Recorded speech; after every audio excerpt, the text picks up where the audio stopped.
Yeah, hey, Captain Mike. Ted Johnson, Marketing for Guides.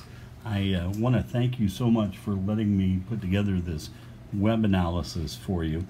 In some cases, like yours, I go through a lot of different websites and documentation showing not only information on your website, but a web footprint that you have out there in all of the web that sort of contributes in a whole to the results that you're getting. And instead of putting together like a 17-page report that it would be lengthy to read, it's best that I found just to put it in a video format. And so that's what I've done for you here today. And I'll go through your site and some of the things that I've found, and I hope this is helpful to you. Anyway, you're familiar with your site that's up right now. This should be the home page of it. I'll click on that and make sure. The site itself is aesthetically appealing. It's got some interesting features to it, and we'll cover those. And then I found some issues in it also, and I'll make sure I highlight those. But anyway, if I look at the site, obviously you've got information and photos, and then also a book a trip button down below. And the site itself, the home page of the site, according to Google and their somewhat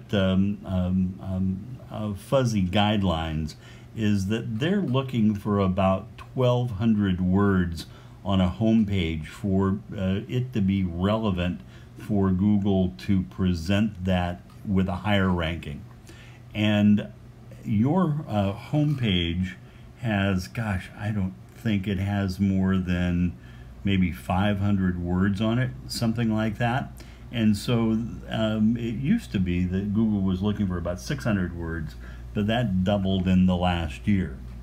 The other thing I wanted to point out is this graphic that you have at the top of your website. Now, the graphic I'm talking about is not only the fish, but it's all the text that's there also, because it's all included in one graphic. The nice thing is when you put together text and graphics like this, it can really make the website pop. But the problem is that Google can't read anything within that graphic. And so there's a lot of very important pieces of important information in there that Google is not being able to index, such as fish and finnAtics, Saginaw Bay walleye, and Lake Michigan salmon and trout charters and that sort of thing. And if you were my client, I'd be suggesting that we would take out the graphic of the fish, maybe the graphic of the name of the company, but then put in text format into the website all the rest of that information, because I would want Google to read that and consider that in when it's indexing for us. Now, your site has one drop down in it in the menu that has 2 pages, and then 1, 2, 3, 6. So we've got about 8 pages on your website. Now, in Google's eyes, that's a pretty small site, and it is even when you're looking at improving your rankings, because each page can be set up to rank on specific keywords. And if you only have 8 pages there, then you only have 8 places for Google to look into to consider the ranking of your site. And in most cases, our clients have anywhere from 18 to 30 pages on their website filled with content to then make them stand out a little bit better. The other thing I did, I'm going to change then to another website, which is the Google mobile friendly site. We've got about 150 clients in the sport fishing business. And out of those 150 clients, I can go through the analytics on each and every one of them and show you that the majority of traffic coming into those websites is on mobile devices. And that's pretty obvious anymore. You go to any restaurant and pretty much everybody has their cell phone in their hand scanning something. So that translates down to the fishing business. Most people are going to be looking at your site on a mobile device, and you have made, or someone has made, your website mobile friendly so that you're not getting penalized on that. The other thing is that I looked at the foundation of how the site was built, and it has been built on something called WordPress, which is the most popular of foundations out there when you put a site together. WordPress itself has a tremendous amount of tools available that you can add to it to improve rankings, to do lots of things. And so this is a foundation that will grow with you over time versus something that you have to get rid of and redo with it, you know, the next biggest and better foundation. It looks like the industry is pretty much standardized right now on small businesses using WordPress. The next thing I wanted to show you is that this is a keyword research on your site showing you what you're ranking on when people are typing in search terms. And so in regards to your site, the search term finnAtics has been something that Google has keyed in on. You have a ranking of 93, which means you're on the 10th page of Google. So even though people are typing in fishing finnAtics, they have to go through 10 pages of information to find you. So really people aren't finding you there at all. And that has a search volume of 720 searches per month that people are typing into the internet, fish finnAtics. And then fishing Lake Union, Michigan. You are on the 9th page with an 83rd ranking on that, and there's 90 people that type that into the search bar every month in Google. And that would be a search term that if I were in your shoes, I'd really want to rank high on, because if people are typing in fishing Lake Huron, Michigan, there's a good possibility they're looking for a charter, and I would want to be in a position where they would see my listing on Google if they type that in. Lake Huron Fishing Charters down below has 59, and it has 210 people that type that in every month.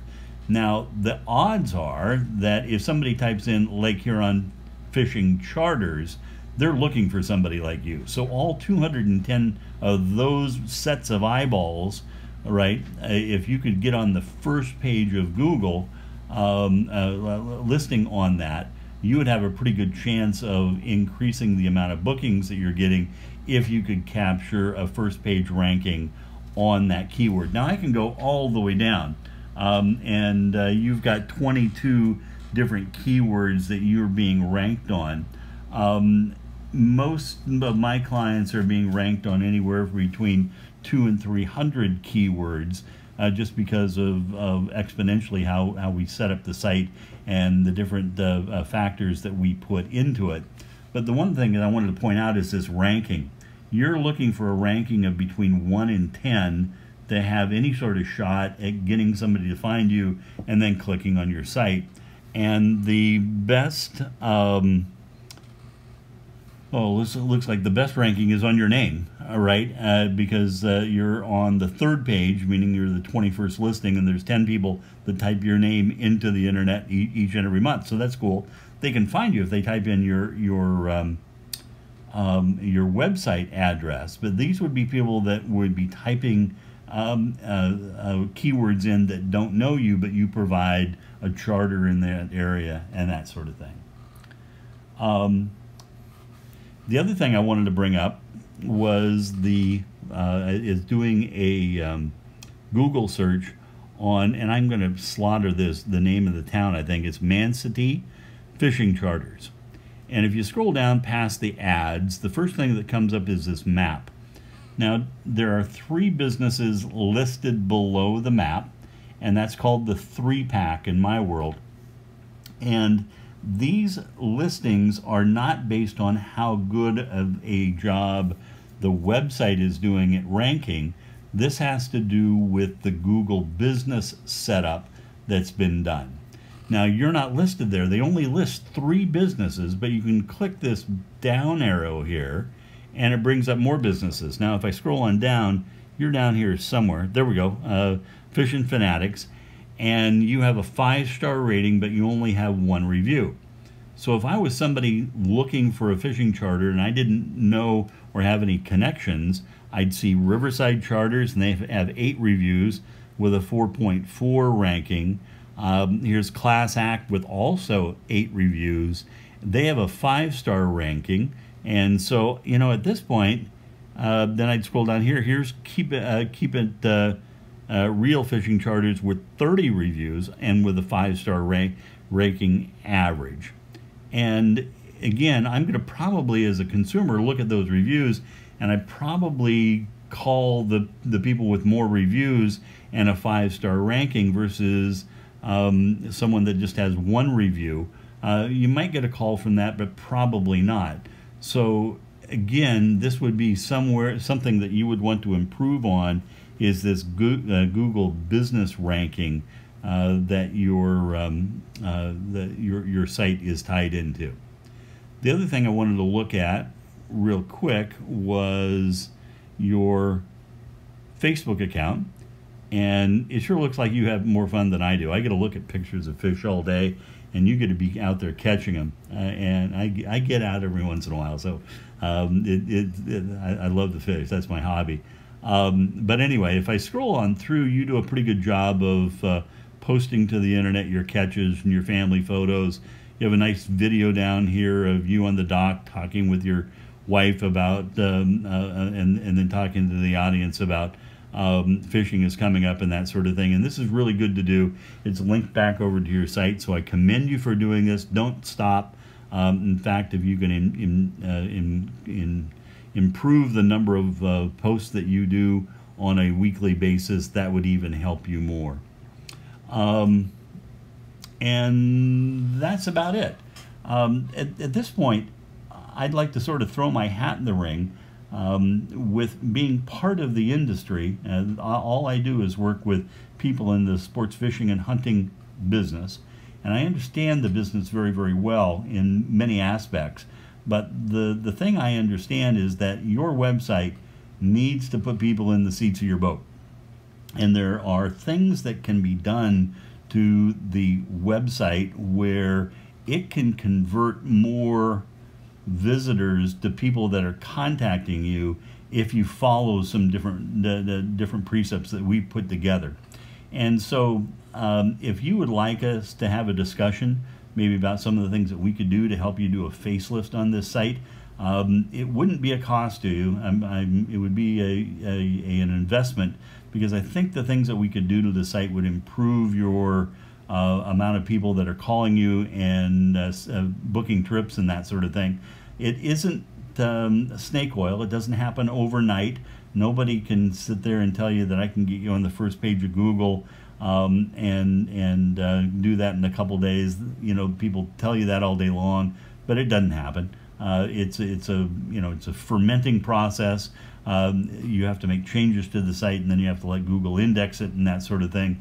And it does come around. And the nice thing, if you do it that way, that the rankings that you improve and you get on that first page, you're hard to knock off if out of that position. And those leads that you're getting are then leads that will be coming in at no additional cost versus, you know, buying leads from Google and that sort of thing. So anyway, I hope that makes sense. Love to chat with you sometime in person or over the phone, and I appreciate your time. Thanks again.